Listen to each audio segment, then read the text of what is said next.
सभी भक्तजनों को हमारी ओर से दंडवत प्रणाम। आज हम लोग प्रहलाद महाराज की प्रार्थनाओं के बारे में श्रवण करेंगे, जो भगवान नरसिंह देव के लिए है। भगवान नरसिंह देव जब हिरण्यकश्यपु को मारने के लिए आते हैं और खंबे से प्रकट होते हैं, तो उस वक्त भगवान बहुत उग्र रूप में रहते हैं और विकराल रूप भगवान का रहता है, आधा नर का और आधा सिंह का। तो भगवान जब उग्र रूप में रहते हैं और हिरण्यकश्यपु को मार लेते हैं और उसकी अंतड़ियों से माला पहन लेते हैं, तब भगवान के सामने कोई भी देवी देवता को जाने का साहस नहीं होता है और भगवान क्रोध में गर्जना करने लगते हैं। भयानक गर्जना की आवाज़ होती है। जिस प्रकार शेर दहाड़ता है, उसी प्रकार से भगवान की तेज भयानक गर्जना होती है, जिससे सारी देवी देवता भयभीत हो जाते हैं। तब और किसी देवी देवता का साहस नहीं होता, यहाँ तक कि ब्रह्मा जी, शिव जी, नारद जी और यहाँ तक कि लक्ष्मी देवी भी भगवान के इस उग्र रूप को पहले कभी नहीं देखी रहती हैं और भगवान के सामने जाने का साहस नहीं करती। तब ब्रह्मा जी बोलते हैं कि प्रहलाद, तुम्हारे लिए ही भगवान नरसिंह देव ने ऐसा रूप धारण किया है और तुम्हारे लिए ही प्रकट होकर के तुम्हारे प्राणों की रक्षा की है। इसलिए तुम जाओ भगवान के सामने और भगवान से प्रार्थना करो, जिससे भगवान का ये उग्र रूप शांत हो सके। तो प्रहलाद महाराज बड़े प्रेम से भगवान के पास जाते हैं और भगवान को साष्टांग दंडवत प्रणाम करते हैं।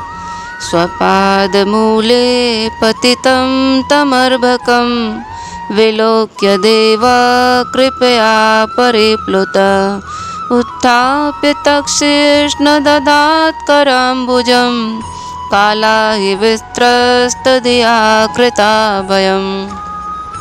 जब नरसिंह देव ने देखा कि इतने लोगों के होने के बाद भी एक छोटा सा बालक प्रहलाद महाराज भगवान के चरणों में आकर साष्टांग दंडवत प्रणाम कर रहा है, तो वे अपने भक्त के प्रति भगवान भाव विभोर हो गए और प्रहलाद को उठाते हुए उन्होंने अपने हाथों से प्रहलाद के सिर का हाथ फेरने लगे। भगवान उनके हाथ के स्पर्श पाते ही प्रहलाद के अभयदान मिल गया और प्रहलाद महाराज का सिर का स्पर्श करते ही प्रहलाद महाराज के शरीर का जितने कल्मश थे, जितनी इच्छाएं थी, सब धुल गई भगवान का स्पर्श पाते ही और एक दिव्य पद को प्राप्त हो गए।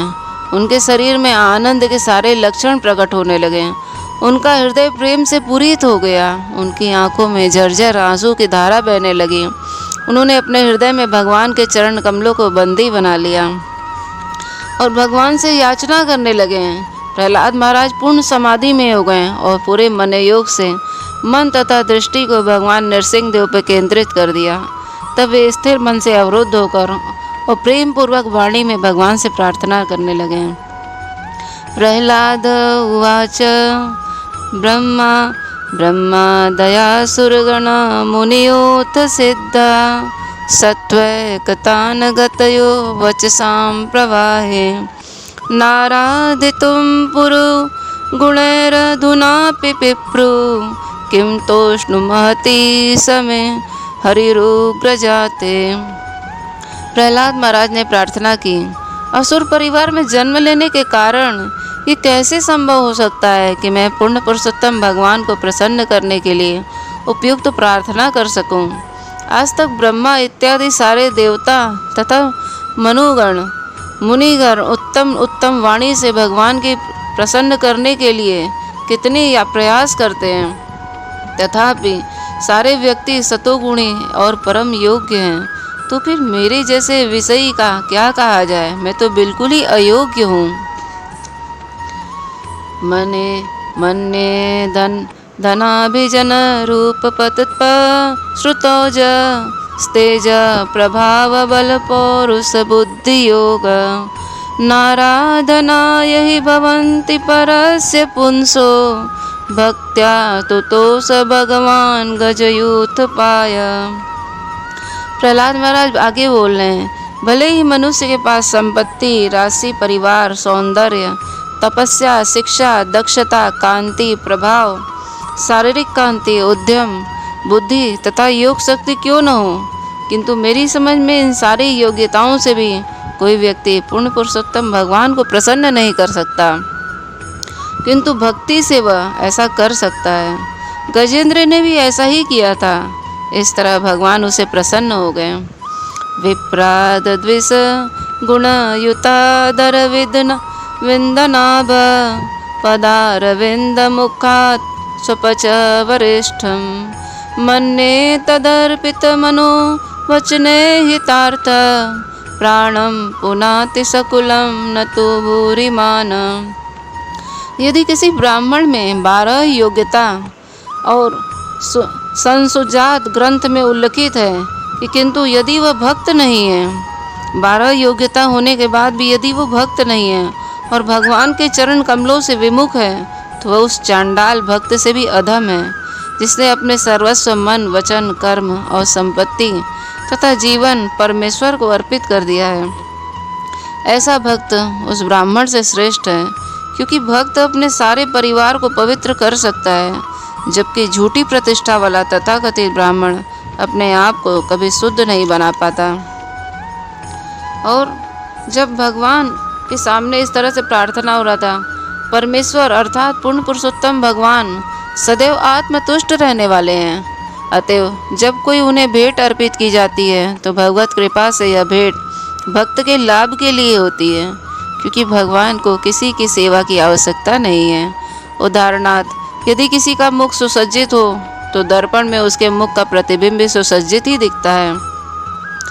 तस्मादहं विगते विकल्प ईश्वर सर्वात्मना महि गृणामि यथा मनीषं नीचो जया गुण विसर्ग मनु प्रविष्ट पूयेत येन हि पुमान अनुवर्णितेन। अतएव मैंने तो असुर कुल में जन्म लिया है, तो भी निसंदेह जहाँ तक मेरी बुद्धि जाती है मैं पूरे प्रयास से भगवान की प्रार्थना करूँगा। जो भी व्यक्ति अज्ञान के कारण इस भौतिक जगत में प्रविष्ट हुए हैं और होने के लिए बाध्य हैं, वह भौतिक जीवन का पवित्र बना सकता है यदि वह भगवान की प्रार्थना करे तो उसका यश का श्रवण करे। सर्वे सर्वे हामे विधिकारस्त्व सत्वधाम्नो ब्रह्मादयो वयमिवेशन चोद्विजन्त क्षेमाय भूतय उत्तात्म सुखाय चास्य विक्रीडितं भगवतो रुचिरावतारे। हे भगवान, ब्रह्मा इत्यादि सारे देवता आपके निष्ठावान दास हैं, क्योंकि वे दिव्य पद पर स्थित हैं। अतः वे हमारी प्रहलाद तथा उनके आसुरी पिता हिरण्यकश्यपु की तरह नहीं हैं।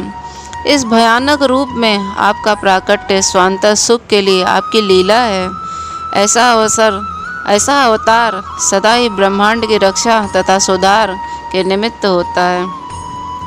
तद्यक्ष मन्युमसुरक्ष हतस्वयाध्य मोदेत साधुरपि वृश्चिक सर्पहत्या लोकास्य निवृत्तमिता प्रिय प्रतीयन्ति सर्वे रूपम नृसिंह विभवाय जना स्मरन्ति। अतएव हे नृसिंह भगवान, आप अपना क्रोध अब त्याग दें, क्योंकि मेरे पिता महा असुर हिरण्यकश्यपु मारा जा चुका है। चूँकि सांप या बिच्छू के मर जाने पर साधु पुरुष भी प्रसन्न होते हैं, अतएव इस असुर की मृत्यु से सारे लोगों को अत्यंत संतोष हुआ है। अब वे अपने सुख के प्रति आश्वस्त हैं और भय से मुक्त होने के कारण आपके इस कल्याणप्रद अवतार का सदैव स्मरण करेंगे। हे अजित, हे प्रभु, मैंने तो आपके भयानक मुख तथा जीभ से, नहीं सूर्य के समान चमकीली आँखों से या टेढ़ी भौं से भयभीत हूँ। मैं आपके तेज नुकीले दांतों से और आंतों की माला से, रक्त रंजित गर्दन के बालों से या बर्छे जैसे पैने कानों से भी नहीं डरा हूँ। नहीं, मैं आपके भीषण सिंहनाद से भयभीत हूँ, जिससे हाथी भागकर दूर चले जाते हैं। न मैं आपके नाखूनों से भयभीत हूँ, जो आपके शत्रु को मारने के निमित्त हैं। हे प्रभु, हे पतितों पर दया करने वाले प्रभु, परम शक्तिशाली दुर्जय प्रभु, मैं अपने कर्मों के कारण असुरों की संगति में आ पड़ा हूँ। अतएव मैं इस भौतिक संसार में अपनी जीवन दशा से अत्यधिक भयभीत हूँ। वह क्षण कब आएगा नाथ, जब आप मुझे उन चरण कमलों के शरण में बुला लेंगे जो बद्ध जीवन से मोक्ष के लक्ष्य का है। यस्यामात्यत्प्रिया प्रिय वियोग संयोग जन्म शोकाग्निना सकलयोने सुदह्यमान दुःखोषधं तदपि दुःखमतद्धियाहं ब्रूमन् भ्रमामि वद मे तव दास्य योगम। हे महान परमेश्वर, प्रिय तथा अप्रिय परिस्थितियों के संयोग से तथा उनसे बिछुड़ने के कारण मनुष्य स्वर्ग या नरक लोक में अत्यंत शोचनीय स्थिति को प्राप्त होता है, मानो संताप की अग्नि में जल रहा हो।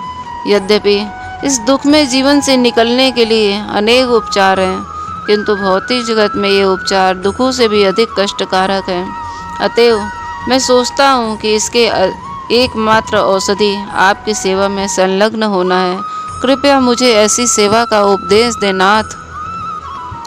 और भक्त प्रहलाद महाराज भगवान से लगातार याचना कर रहे हैं।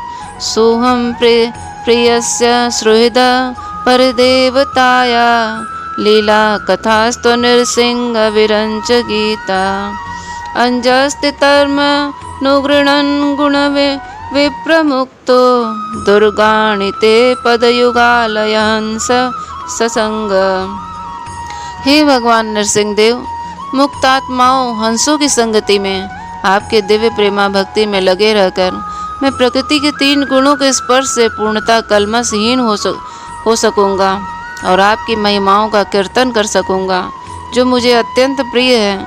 मैं ब्रह्मा तथा उनकी शिष्य परंपरा के पद चिन्हों का ठीक तरह से चलकर आपकी महिमाओं का कीर्तन करूँगा। इस प्रकार मैं अज्ञान के सागर को निश्चय ही पार कर सकूँगा। हरे कृष्णा कृष्ण कृष्ण हरे हरे, हरे राम राम राम हरे हरे। ये पार्ट 1 था और पार्ट 2 हम अगले दिन सुनेंगे, क्योंकि ये कथा और ये प्रार्थनाएं बहुत बड़ा है। हरे बोल। अगर आपको इसमें से कोई कथा या भगवान की प्रार्थना पसंद आई हो तो हमें ज़रूर बताइएगा कमेंट में। हरे कृष्णा।